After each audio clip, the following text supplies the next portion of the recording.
Bonjour et bienvenue à cette capsule de mathématiques. Aujourd'hui, nous allons traiter de la priorité des opérations. Dans le cas où on a une chaîne d'opérations à exécuter, c'est-à-dire plusieurs opérations qui se suivent, on va devoir se poser la question comment on va traiter cette chaîne d'opérations. Donc, on va partir d'un exemple bien concret, par exemple 2 fois 4 entre parenthèses, plus 2, plus 4 fois 3 à la 2. Donc, voici une chaîne d'opérations et nous pourrions la traiter de deux façons différentes. Donc, première façon, nous pourrions partir de la gauche vers la droite et exécuter chacune des opérations une à la suite de l'autre. Donc, on va essayer cette façon de faire.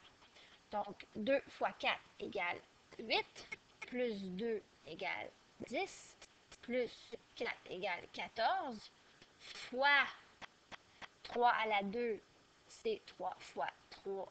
3 égale 9, donc 14 fois 9, qui était notre exposant.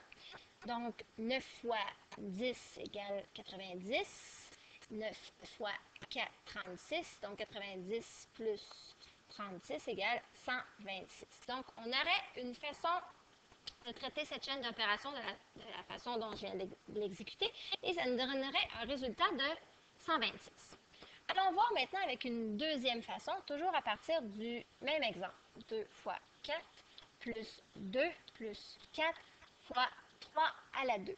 Donc, cette deuxième façon, nous allons utiliser une autre procédure en utilisant cette fois-ci la priorité des opérations. Donc, il y aurait un ordre qui serait établi, des règles préétablies qu'on devrait respecter et suivre l'ordre de priorité. Donc, cet ordre de priorité dont je parle serait, première règle, c'est commencer par les parenthèses. Deuxième règle, c'est les exposants. Troisième étape, c'est les divisions et les multiplications de gauche à droite. Et la quatrième étape, les additions et les soustractions de gauche à droite. Donc, on va essayer de traiter cette chaîne d'opérations en respectant ces priorités d'opération. Donc, notre première étape, ce sont les parenthèses. Donc, ici, on a une parenthèse, 2 fois 4 égale 8. Pas d'autres parenthèses, on peut passer à la deuxième étape. Nous avons les exposants. Ici, nous avons un exposant, donc 3 fois 3 à la 2, c'est 3 fois 3. Donc ici, ça nous donne un 9. Je conseille toujours, lorsqu'on fait des chaînes d'opérations, de laisser des traces. Ça nous permet de voir qu'est-ce qu'on a accompli comme étape. Donc, on n'a pas d'autres exposants, donc on doit aller faire des divisions et des multiplications de gauche à droite. Ici, nous avons une addition, addition, multiplication, donc nous allons aller traiter cette multiplication.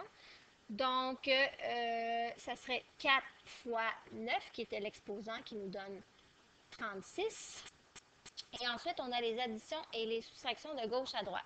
Donc, je dois faire attention lorsque je traite des chaînes d'opérations pour être sûr de ne pas oublier quoi que ce soit et ne pas être mélangé dans les calculs. Donc, ici, j'avais un 2 fois 8, 2 fois 4 égale 8, plus 2, plus le 4 fois l'exposant qui donnait 36. Donc, ici, je n'ai pas de soustraction, donc je procède de gauche à droite en utilisant les additions. Donc, 8 plus 2, 10, plus 36 égale 46. Donc, ici, on voit qu'il y a la même chaîne d'opérations qu'on a traitée de deux façons différentes. Ici, de gauche à droite, en ne priorisant aucune